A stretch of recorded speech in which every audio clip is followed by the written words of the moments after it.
নমস্কার, আমি doctor DP Chakraborty বলছিলাম। এর আগেও আপনাদের বলেছি আমি প্রেশার নিয়ে ডিটেলস প্রায় 6টি কি 7টি পর্বে বলেছিলাম ভাগ করে ব্লাড প্রেশার সম্বন্ধে। আশা করি আপনারা বন্ধুরা ব্লাড প্রেশার সম্বন্ধে অনেকটা জেনেছেন, ব্লাড প্রেশার সম্বন্ধে ডিটেলস ওয়ার্কআপ করেছেন। এখন আমাদের সুগার বা ডায়াবেটিস, ডায়াবেটিস মেলিটাস নামে বিখ্যাত, ডায়াবেটিস মেলিটাস বা মধুমেহ বা সুগার নিয়ে বেসিক কতগুলো আলোচনা করব, যেটা প্রত্যেকেরই আমাদের দর্শক বন্ধুদের জানা উচিত। বেসিক জিনিস অফ ডায়াবেটিস, এবং এই জিনিসগুলো যদি জানা যায় তাহলে আপনাদের ডেফিনেটলি উপকারে আসবে সুগার নিয়ন্ত্রণ করার ক্ষেত্রে। প্রথমে সুগার সম্বন্ধে জানতে হবে ডেফিনেশন, অর্থাৎ ব্লাড সুগার কাকে বলে। ডেফিনেশন বলতে গেলে বলতে হয় প্রথমেই আমাদের এটা একটা মেটাবলিক ডিসঅর্ডার। আমাদের শরীরে কতগুলো মেটাবলিক ডিসঅর্ডার আছে, যেমন মনে করুন সুগার, যেমন ডিসলিপিডিমিয়া বা কোলেস্ট্রলের গণ্ডগোল, যেমন গাউট, এগুলো করে মেটাবলিক ডিসঅর্ডার। এই মেটাবলিক ডিসঅর্ডারের মধ্যে সর্বপ্রথমে রয়েছে সুগার বা ডায়াবেটিস।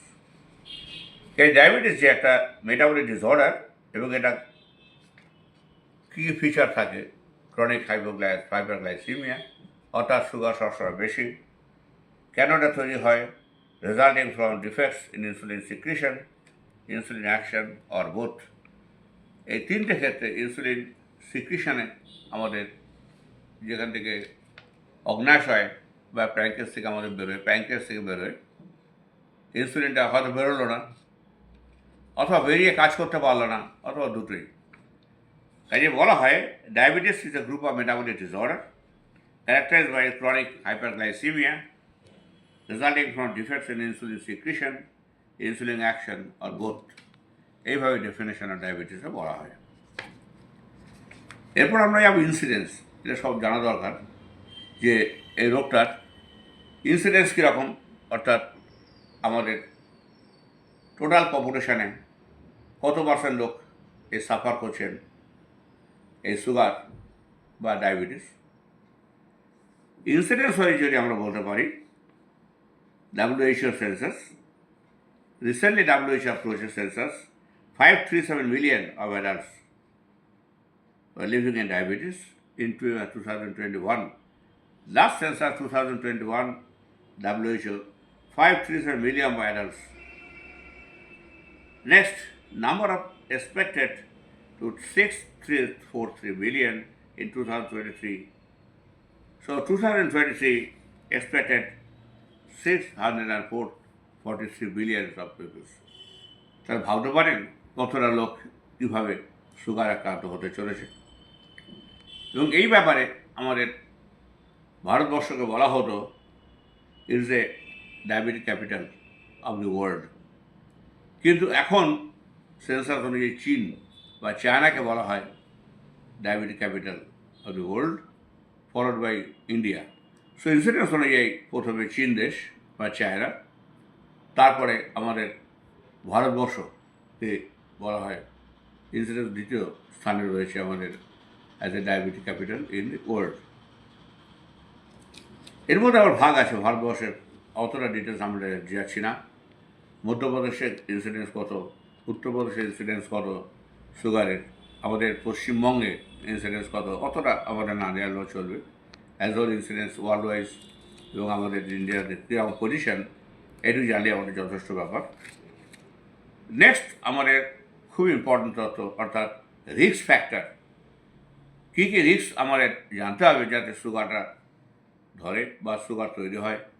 তো কাজে কাজে আমরা যদি সেই রিস্ক ফ্যাক্টরগুলো যদি বাদ দিতে পারি, রিস্ক ফ্যাক্টরগুলো যদি আমরা টার্গেট করতে পারি, তাহলে হয়তো অনেক ক্ষেত্রে এই সুগার বা মধুমেহ রোগটা কন্ট্রোল করা ডেফিনেটলি সম্ভব হবে। রিস্ক ফ্যাক্টর সর্বোপরি ইম্পর্টেন্ট জেনেটিক প্রিডিসপোজিশন, অর্থাৎ পরিবারগত তাদের কীরকম প্রিডিসপোজিশন রয়েছে। আমরা ডাক্তারবাবুরা প্রথমে আমাদের রোগীকে জিজ্ঞেস করি, আপনার বাবা মা সুগার আছে, ভাই বোনদের সুগার আছে, অর্থাৎ দেশ জেনেটিক ব্যাকগ্রাউন্ড ও জেনেটিক প্রিডিসপোজেস আমার মনে হয় এটা বৃহত্তম রিস্ক ফ্যাক্টর। ধরুন যেমন বাবার মায়ের সুগার আছে এবং তার ইনসিডেন্স অনেক বেড়ে গেল তাদের নেক্সট জেনারেশনে, তাই নেক্সট জেনারেশন যখন আমাদের আসবে আমাদেরকে দেখাতে, আমাদের কনসাল্ট করতে, তো ডেফিনেটলি আমরা সেক্ষেত্রে তাদের একটু এগিয়ে রাখবো। তাদের একটু অল্প বয়সে আমাদের চেক আপগুলো করতে হবে, সুগার এবং আরও কিছু প্যারামিটার্স, এবং তাদের ক্ষেত্রে ঘন ঘন অর্থাৎ ঘন ঘনভাবে আমাদের দেখা উচিত সুগারটা, ব্লাড সুগার কীরকম যাচ্ছে, তারপর রিস্ক ফ্যাক্টর আমাদের শরীরে প্রভাব করছে কি না। নেক্সট আমরা যদি দেখি জেনেটিক রিজন পরে ওবিসিটি অ্যান্ড ফিজিক্যাল ইনঅ্যাক্টিভিটি, আমার মনে হয় এরা সবথেকে ইম্পর্টেন্ট ফ্যাক্টর আমাদের এই মডার্ন সোসাইটিতে, এবং এর খুব important risk factor, particularly this obesity and this physical inactivity. আমরা আধুনিক যুগে, আমরা কম্পিউটার যুগে, আমরা অনলাইনের যুগে সমস্ত ঘরে বসেই অর্ডার দিচ্ছি, আমরা ঘরে বসেই অর্ডার দিয়ে সব পাচ্ছি, বাইরে যেতে হচ্ছে না। তাহলে সেক্ষেত্রে ফিজিক্যালি একটা ইনঅ্যাক্টিভিটি চলে আসছে আমাদের, তার সাথে ওবেসিটিও বাড়ছে এবং ডায়াবেটিসের ইনসিডেন্সও বেড়ে যাচ্ছে।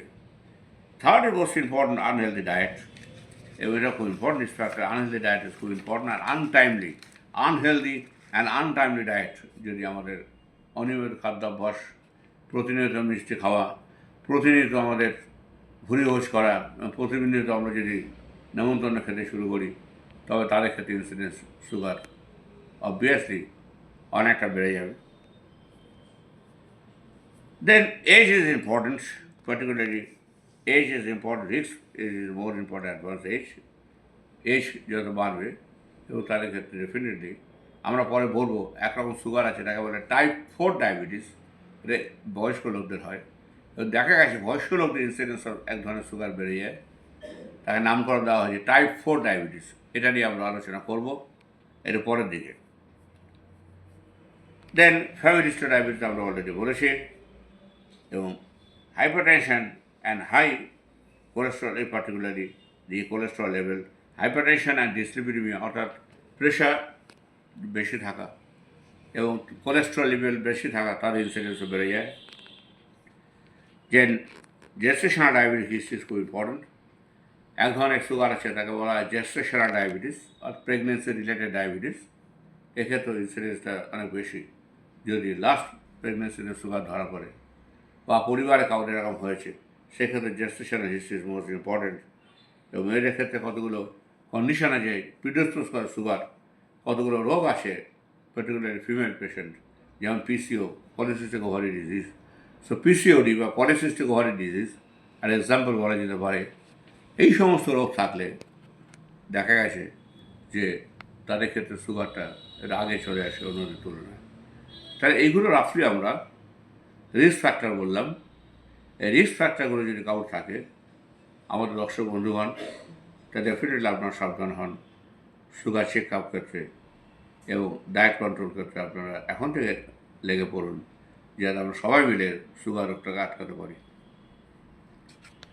এরপর চলে আসি আমাদের last part of discussion today. এরপর আমরা পরে ভাগ অনুযায়ী বলবো টাইপস অফ ডায়াবেটিস, অর্থাৎ কত ধরনের ব্লাড সুগার আছে আমাদের। দেখবেন আপনার চেম্বারে গেলে ডাক্তার বলছেন আপনি কি টাইপ 1 ডায়াবেটিস, আবার কাউকে জিজ্ঞেস করছে আপনি কি টাইপ 2 ডায়াবেটিস। এটা জিনিসটা কি টাইপ 1 টাইপ 2 ব্যাপারটা কী? Type 1 diabetes particularly in children, বাচ্চাদের হয়, এবং এদের অটোইমিউন ফ্যাক্টরটা খুব ইম্পর্টেন্ট। অর্থাৎ আমাদের যে সেলগুলো থেকে প্যাঙ্কিয়াসে যে বিটা সেল বলে সেল থাকে, সে বিটা সেল প্যাঙ্কিয়াসের সেল থেকে যে ইনসুলিন বেরোয় সেগুলো নষ্ট হয়ে যায় বাই সাম অটোইমিউন রিঅ্যাকশনস, সেগুলো ডিস্ট্রয় হয়ে যায় এবং ইনসুলিন প্রোডাকশনটা বন্ধ হয়ে যায়, এবং তার রেজাল্টে ধরা পড়ে ব্লাড সুগার বেশি হতে থাকে। এদের বলা হয় type 1 diabetes. Usually is common in children, but এটা একটা বড়দেরও হতে পারে টাইপ 1 ডায়াবেটিস। সেটার নামকরণ আলাদা আলাদা নামকরণ রয়েছে, অত ডিটেলস আমরা যাচ্ছি না। Type 2 diabetes usually in adult diabetes is type 2 diabetes, যেটা আমরা সবাই ক্ষেত্রে জানি যে আমাদেরকে চেম্বার বেশি ইনসিডেন্স টাইপ 2 ডায়াবেটিস নিয়ে আমাদের কাছে আসবে। এই type 2 insulin secret resistance and insulin delivery system deficiency গন্ডগোল। এদের ক্ষেত্রে দেখা গেছে type 2 diabetes most common form associated with obesity and lifestyle changes. ওই যারা একটু দেখবেন ওবিস অ্যাডাল্ট, অর্থাৎ স্থূল বা ফ্যাট বেশি ওবিস পেশেন্ট, তাদের ক্ষেত্রে টাইপ 2 ডায়াবেটিস হয়। তার কারণ ইনসুলিন রেজিস্ট্যান্স। ইনসুলিন রেজিস্ট্যান্স কাকে বলে? ইনসুলিন কাজ করতে পারছে না। এক্ষেত্রে কিছু কিছু মেকানিজম আছে যেগুলো ডিটেলস আমার এখানে আলোচনা করার ব্যাপার নয়, এগুলো প্রিয় ডাক্তারি ব্যাপার। ইনসুলিন রেজিস্ট্যান্স একটা জেনে রাখতে পারেন আপনারা। সেক্ষেত্রে ইনসুলিন কাজ করছে না। ইনসুলিন রয়েছে প্রচুর, কিন্তু ইনসুলিন কাজ করতে পারছে না। যেমন জল প্রচুর আছে, আপনি জল খেতে পারছেন না। একটা রোগ আছে আমাদের কাছে হয়, প্রচুর চারিপাশে জল, কিন্তু আপনি জল খেতে পারছেন না, ওইরকম রোগ।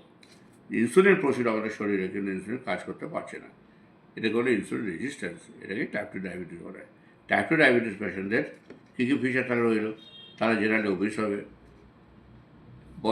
একটু বয়স্ক, এবং সেক্ষেত্রে দেখা গেছে ইনসুলিন রেজিস্ট্যান্স ভেরি হাই এবং blood sugar very high, insulin কাজ করতে পারছে না। এছাড়া কত কিছু আছে, জেস্টেশনাল ডায়াবেটিস আর আলাদা কত কিছু genetic group. Gestational diabetes means pregnancy induced diabetes. এক্ষেত্রে প্রেগনেন্সি রিলেটেড ডায়াবেটিস আলোচনা একটা পুরো চ্যাপ্টার আলাদা, লাস্ট আমরা আলোচনা করবো প্রেগনেন্সি ডায়াবেটিস। অ্যান্ড কতগুলো miscellaneous factor, that is some defect in genetic defect disorder, তাদের ক্ষেত্রে কতগুলো সুগার ধরা পড়ে, জেনেটিক সিনড্রোম বলা হয়। তা এইভাবে রাফলি আমাদের সুগার ভাগ করা হয়। আরও কতগুলো আধুনিক সিস্টেম আছে সুগার ভাগ করার, টাইপ 3, টাইপ 4, ইভেন টাইপ 12, যেগুলো আমাদের এখন জানার দরকার নেই। আমাদের দর্শক বন্ধুগণ, এইটুকু আপনারা জানলে আমার মনে হয় যথেষ্ট ব্যাপার, সুগার কত রকম হয় এবং তাদের কী কী রিস্ক ফ্যাক্টর এবং ইনসিডেন্স কীরকম, এবং কাকে বলবো আমরা সুগার। আজকে এই পর্যন্ত থাক, আমরা নেক্সট পর্বে আলোচনা করব সুগারের পরবর্তী ধাপ। নমস্কার। আমাদের এই ভিডিওটি ভালো লাগলে ডেফিনেটলি লাইক করুন, শেয়ার করে দিন অন্যদের। ধন্যবাদ, নমস্কার।